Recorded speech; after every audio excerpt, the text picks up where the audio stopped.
You also posted that this is where the facts and the points were made, so on, especially with the social security number and, of course, the gender. Why is this very key to the deposition? And why are many people holding on to that? Because we did have, like the guest who joined us in the morning, he said there was a typographical error in all of that. Well, why it's important is that if you read through the deposition, Caleb Westberg was asked multiple times, can you categorically confirm that this person you have on file by the name of Bola A. Tinubu is the same person as Nigeria's president? And his answer every single time was, yes, I can confirm that based on the fact that we have a transcript for somebody called Bola A. Tinubu. And then Angela Liu, Atiku's lawyer, then asked him further, so are you then saying that Chicago State University is merely making an assumption that because there is somebody on file with a similar name to the person who is Nigeria's president, that means that they are the same person? And his answer was, that is correct. Keyword, assumption.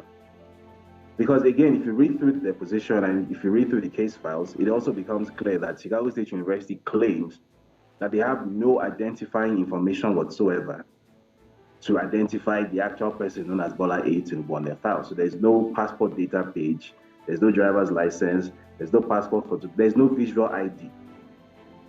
Which I think all of us having this conversation, we all went to university or some tertiary institution of some description, and we all know how incredible that sounds to us. Because even if you go to some federal polytechnic in Gusau, for you to get admission there, I'm sure they will take your some sort of visual record of you to prove that this is the person that we have on file, as compared to whoever it is who will later show up claiming to be that person. Yet Chicago State University essentially claims that because they have a transcript for somebody named Bola A. Tinubu, and that there is somebody who is now Nigeria's president going by the name of Bola Ahmed Tinubu, who claims to have attended Chicago State University around the same time as the person they have on file, that therefore means that they are the same person. Now, there are two major problems with this. The first problem is that what it potentially means is that Nigeria's president, the person sitting in the top office of the land, potentially has committed identity theft, identity fraud. I'm not sure I need to explain why that is a big problem. For the reputation of Nigeria, even for the national security of Nigerians, I'm sure that's self-explanatory.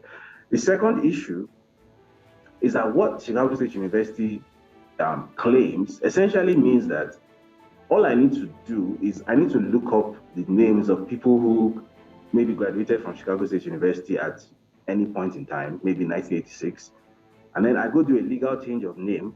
I assume one of their names, right? And then I go to Chicago State University and I will order a certificate that belongs to that dead person, right? And they will say that, well, since my name matches the name of that person and I claim to have graduated the same year as that person, that therefore means that we are the same person.